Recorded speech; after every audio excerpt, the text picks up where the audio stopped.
আমার কোনো বাকি রয়ে যায়নি। আমাকে যেগুলো দিয়েছে এটা আমার কাছে মনে হয় আমার 7 কপাল।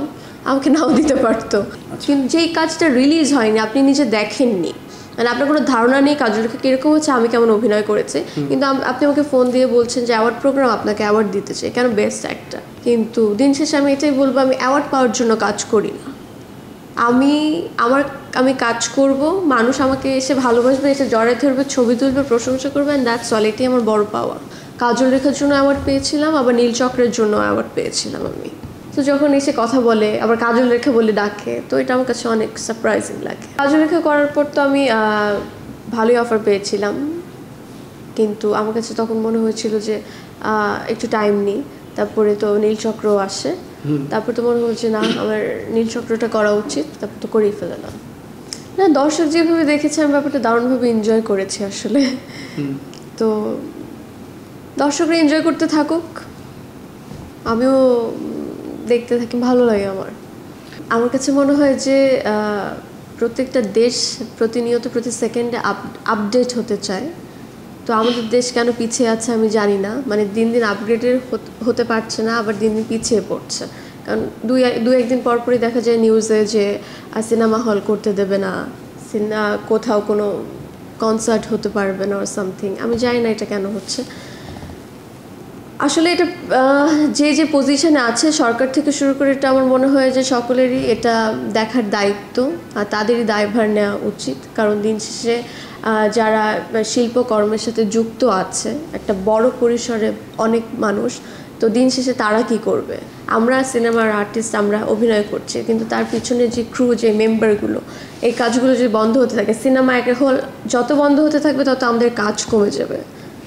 কারণ মাল্টিপ্লেক্সে গিয়ে আপনার কত মানুষের সিনেমা দেখবে 400-600 টাকা দিয়ে, আর যারা আম জনতা যাদেরকে আমরা দেখছি, যারা নর্মাল হলে গিয়ে টিকিট কাটে, তো এরা তো আর দেখতে পারবে না আমাদের সিনেমা। তার মানে দিন শেষে কি হবে?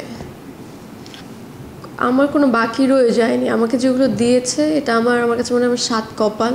আমাকে নাও দিতে পারতো, কারণ ইন্ডাস্ট্রিতে এত ভালো ভালো গুণী ব্যক্তিরা কাজ করছে, আর এত নায়ক নায়িকারা আছে, সবার সিনেমা বেরিয়েছে। কিন্তু কেউ যদি এখন আগে যেমন ব্যাপারটা কি হতো, আমার যখন কাজলরেখা বের হয়নি, এটা আমি একটা ইন্টারভিউতে বলেছিলাম যে আমার কাজলরেখা জাস্ট আমাদের হচ্ছে শুটিং ডান ছিল, বাট তখনও রিলিজড হয়নি। কিন্তু যেই কাজটা রিলিজ হয়নি আপনি নিজে দেখেননি, মানে আপনার কোনো ধারণা নেই কাজলরেখা কীরকম হচ্ছে, আমি কেমন অভিনয় করেছি, কিন্তু আপনি আমাকে ফোন দিয়ে বলছেন যে অ্যাওয়ার্ড প্রোগ্রাম আপনাকে অ্যাওয়ার্ড দিতে চাই, কেন বেস্ট একটা। মানে বুঝছেন ব্যাপারটা? তো এরকম আমার কাছে প্রচুর হয়েছে, এবং আমি এটা ইন্টারভিউতে বারংবার বলেছি যে এই জিনিসটা আমি একদমই পছন্দ করি না, কারণ এটাকে অহেতুক নেওয়া বলে। আর আমার মান সম্মান থাকলে অ্যাটলিস্ট আমি যাব না, কারণ আমি নিজেই নিজের কাজকে স্টিল দেখিনি, দর্শকরা দেখেনি, তো আমাকে কি বিবেচনায় অ্যাওয়ার্ড দেবে ফার্স্ট অফ অল। আর এখন যদি আমাকে কেউ ফোন দিয়ে বলে যে আপনাকে অ্যাওয়ার্ড দিতে চাই, এখন আমি ব্যাপারটা মেনে নিই। আচ্ছা, কারণ আমার 2টো চলচ্চিত্র বেরিয়েছে, আমি নিজে দেখেছি, এবং বেরোনোর পর আমি মিডিয়ার যারা যে লিজেন্ডরা আছে, গুরুজনরা আছে, তারাও আমাকে সে প্রশংসা করেছে যে ভালো করেছে, সামনে আরও ভালো করতে হবে, খুব সুন্দর হয়েছে, থাকে না নানান ধরনের কথাবার্তা। দর্শকদের কাছে আমি প্রশংসা পেয়েছি। তো এখন একটা পর্যায়ে এসেছি, তো এখন যদি আমাকে কেউ বলে যে আপনাকে অ্যাওয়ার্ড দেওয়া, আমি লাইক দ্যাটস ফাইন, এটা আমার জন্য অনেক বড় একটা পাওয়া, এবং আমার অ্যাওয়ার্ড পেতে ভালোই লেগেছে। কিন্তু দিন শেষে আমি এটাই বলবো, আমি অ্যাওয়ার্ড পাওয়ার জন্য কাজ করি না। আমি কাজ করব, মানুষ আমাকে এসে ভালোবাসবে, এসে জড়ায় ধরবে, ছবি তুলবে, প্রশংসা করবে, অ্যান্ড দ্যাটস অল। এটাই আমার বড় পাওয়া আমার কাছে মনে হয়। দেখুন, আমি ছোটোবেলায় নৃত্যশিল্পী, সো নাচের মাধ্যমে 3বার জাতীয় পুরস্কার পেয়েছি। কিন্তু আমি কবে পেয়েছি? 10 বছর পর। 10 বছর আমি নাচের তালিম নিতে তারপরে আমি 2008-এ পেয়েছি, 2010-এ পেয়েছি, 2011-তে পেয়েছি। সো আমার কেরিয়ার জাস্ট স্টার্ট। হ্যাঁ, অনেকে মানে খুবই লাকি থাকে, কিছু পার্সন থাকে প্রথম সিনেমাতেই জাতীয় পুরস্কার পেয়ে যায়, তাদের পোটেনশিয়ালটি ভালো থাকে বা গড গিফটেড থাকে অনেকে। বাট আমি তো ওরকম না, আমি খুবই সাধারণ নিজেকে মনে করি। সো আমার মাত্র 2টো সিনেমা হয়েছে, আমি এখনও শিখছি।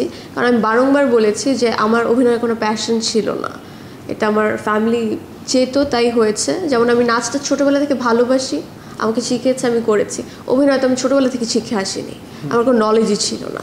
সো আস্তে আস্তে এখন শেখা শুরু করেছি, আরও শিখবো, তারপর নয় ভাববো যে আমি তো খুবই ভালো একটা কাজ করে ফেলেছি, সো আমি এখন কেন জাতীয় পুরস্কার পাচ্ছি না।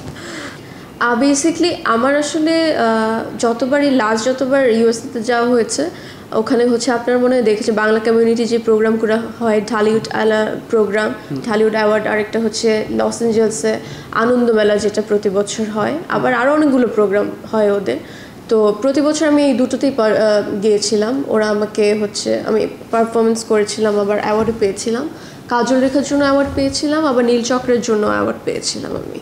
আমার খুবই ভালো লাগে, কারণ আমার একদমই নলেজই ছিল না যে ওরা এত বাংলা সিনেমা দেখে বা জানে।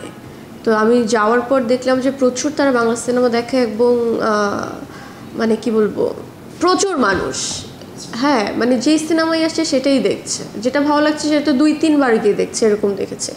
সো থাকার পর আবার যখন আমাকেও চিনছে, কারণ আমি একদিন প্রত্যাশা করিনি যে একটা সিনেমা করার পর মানুষজন আমাকে চিনবে। থাকে না যে অনেকের মাথাও থাকে না, বা অনেকে বাংলা সিনেমা দেখে না, এরকমও আছে কিছু মানুষ এখনও। তো যখন এসে কথা বলে, আবার কাজল রেখা বলে ডাকে, তো এটা আমার কাছে অনেক সারপ্রাইজিং লাগে। দর্শকদের উদ্দেশ্যে একটুকু বলতে চাই যে আপনারা, আমি কাজল রেখা হয়ে আসার পর থেকে আপনারা আমাকে প্রচুর ভালোবাসা দিয়েছেন, আর সামনে আমার আরও কাজ আসছে, কিন্তু কবে কি রিলিজ আই ডোন্ট নো, কারণ ব্যাক টু ব্যাক কাজ করতে আমি বিশ্বাসী না, ধীরে সুস্থে ভালো কাজ নিয়ে আসতে চাই আমি। সো আপনারা আমার পাশে থাকবেন এবং প্রচুর বাংলা সিনেমা দেখবেন, বাংলা সিনেমার সাথে থাকবেন।